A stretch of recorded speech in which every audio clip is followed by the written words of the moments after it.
इस संसार में सब कुछ शिव है। शिव ही आदि हैं और शिव ही अंत हैं। जब महादेव की बात करें तो प्रभु के साथ जुड़े नंदी को हम कैसे भूल सकते हैं। जहाँ पर भी भगवान शिव की पूजा होती है वहाँ पर नंदी को भी याद किया जाता है। हर मंदिर में देखा जाता है कि भगवान शिव के सामने ही उनके वाहन नंदी की मूर्ति स्थापित होती है। जिस प्रकार भगवान शिव का दर्शन और पूजन का महत्व है, उसी प्रकार नंदी का भी दर्शन किया जाता है। नंदी शिव के वाहन ही नहीं, वे उनके परम भक्त भी हैं। कहा जाता है कि अगर अपनी मनोकामनाएं नंदी के कान में कही जाए तो वे भगवान शिव तक जरूर पहुंचाते हैं। आपने देखा होगा कि नंदी मंदिर के बाहर विराजमान होते हैं। कहा जाता है कि नंदी बाहर में इसलिए विराजमान होते हैं ताकि भक्त आसानी से उन तक अपनी बात पहुंचा सके। तो आइए जानते आखिर क्यों है ऐसा, क्या है इसके पीछे की कथा, आइए जानते हैं इस वीडियो में। मगर इससे पहले आप चैनल पर नए हो तो चैनल को सब्सक्राइब कर लें। कहानी शुरू होती है नंदी के पिता शिलाद ऋषि से। ऋषि शिलाद के वंश वृद्धि न होने पर उन्होंने शिव को प्रसन्न करने के लिए घोर तपस्या की और भगवान शिव को अपनी तपस्या से प्रसन्न कर लिया तथा वंश वृद्धि की इच्छा से उन्होंने शिव जी से एक सुयोग और सुंदर पुत्र की कामना की। फलस्वरूप उनको एक पुत्र की प्राप्ति हुई। उन्होंने उस पुत्र का नाम नंदी रखा और उनका अच्छे से पालन पोषण करने लगे। ऋषि शिलाद ने नंदी को वेद पुराण सभी का ज्ञान दिया। नंदी पिता के भक्त और आज्ञाकारी संतान थे।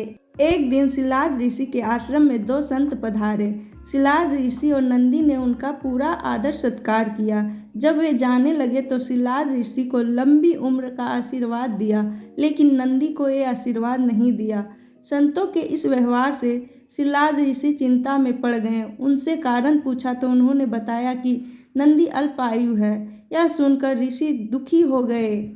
उन्होंने नंदी को बताया तो नंदी हंसने लगे। नंदी ने कहा, भगवान शिव ने आपको पुत्र दिया था, वही रक्षा भी करेंगे। इसके बाद नंदी भुवन नदी के किनारे भगवान शिव की तपस्या में लीन हो गए। उनकी कठोर तप से भगवान शिव प्रसन्न हो गए और वरदान मांगने को कहा।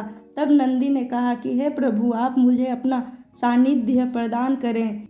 यह जीवन आपके सानिध्य में ही व्यतीत करना चाहता हूँ। उनकी भक्ति को देखकर शिव ने नंदी को गले से लगा लिया और उनको बैल का चेहरा दिया।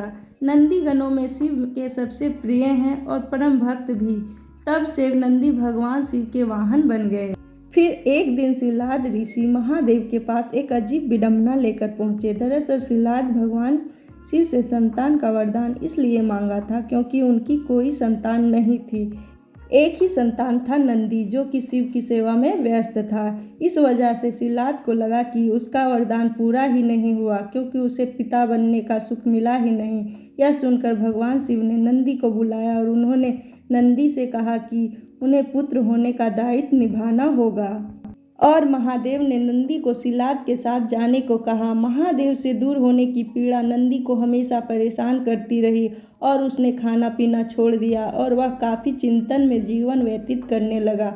अपने पुत्र की ऐसी दशा देखकर ऋषि शिलाद एक बार पुनः महादेव के पास गए और उनसे प्रार्थना की कि वे नंदी को वापस बुला लें, क्योंकि वे अपनी पुत्र की ऐसी दशा नहीं देख सकते और साथ ही उनका वंश इस बात का प्रतीक होगा कि भगवान शिव स्वयं उनके पुत्र से प्रेम करते हैं।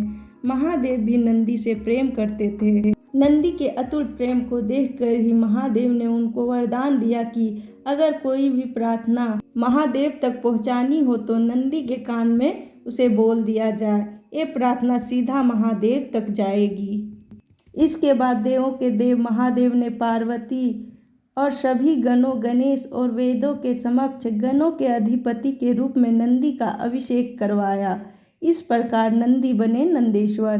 कहते हैं कि महादेव जी ही ने नंदी को वरदान दिया था कि जहाँ उनका निवास होगा नंदी भी हमेशा विराजमान रहेंगे।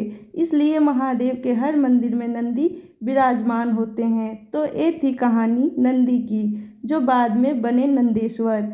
अगर मन साफ हो और भगवान के प्रति आशा सच्ची हो तो मनुष्य का उद्धार हो सकता है।